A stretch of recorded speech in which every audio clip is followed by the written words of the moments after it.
many of these families, Sacred Heart Children's Hospital becomes a second home, the staff extended family. For the Anderson family, most of their time is spent here at Sacred Heart. KXY4's Brittany Paris tells their story.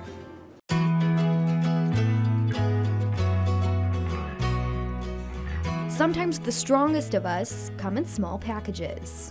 Callie, she's a brave little kid. Packages like 3-year-old Callie Anderson. So she of course loves, Disney princesses, anything with Disney princesses.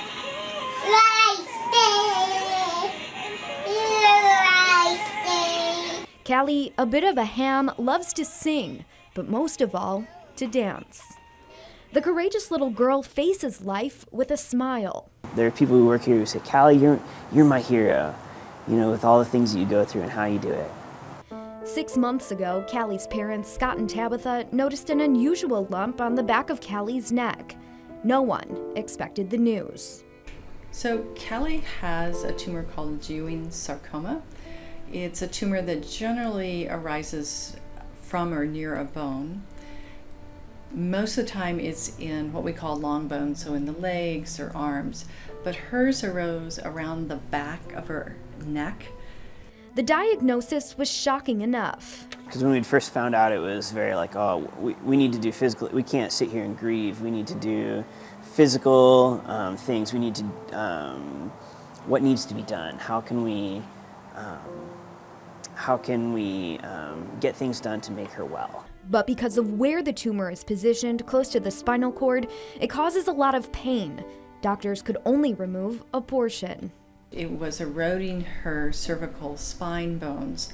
So shortly after we started, her neck became very unstable and it became an emergent situation where the orthopedist and the neurosurgeon needed to go in and fuse her neck, adding another layer of complexity to Callie's care. While chemo does a nice job in shrinking her tumor, it also delays her fused bones in healing.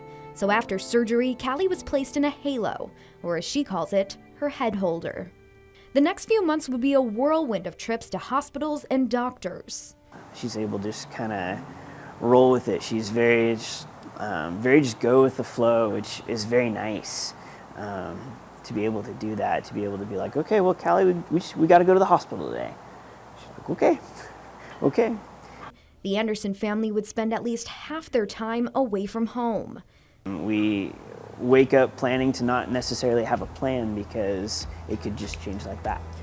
And a good chunk of it at Providence Sacred Heart Children's Hospital, a hospital Callie says is her favorite. Staff who have taken time to invest time and energy and love, and to give that extra little bit of just effort and show that love to build a relationship, which I think makes all the difference. For now, Callie is on the road to recovery, fighting every day, dancing through every step. And while mom, dad, and baby sister Becca are thrilled to move on to the next step, they can't help but think what the future holds for their brave, creative, fun-loving little girl. I want her to live cancer-free, to be happy, to be successful, to grow into a strong young woman, that we would be able to continue to build on the awesome relationship that we have. Since we first met Callie in April, we're happy to tell you she's since had her halo taken off and is working through therapy well on her road to recovery. Such an incredible story. You can help. Become a miracle maker by calling the number on your screen. You are making miracles for these families and others that'll find themselves in the same situation. Well, what do you do when life throws a curveball at you? Well, you turn yourself into a warrior princess, arm yourself with knowledge, and turn your situation into a fight to eradicate disease, of course. Little Lauren Coder did just that. Her story's next.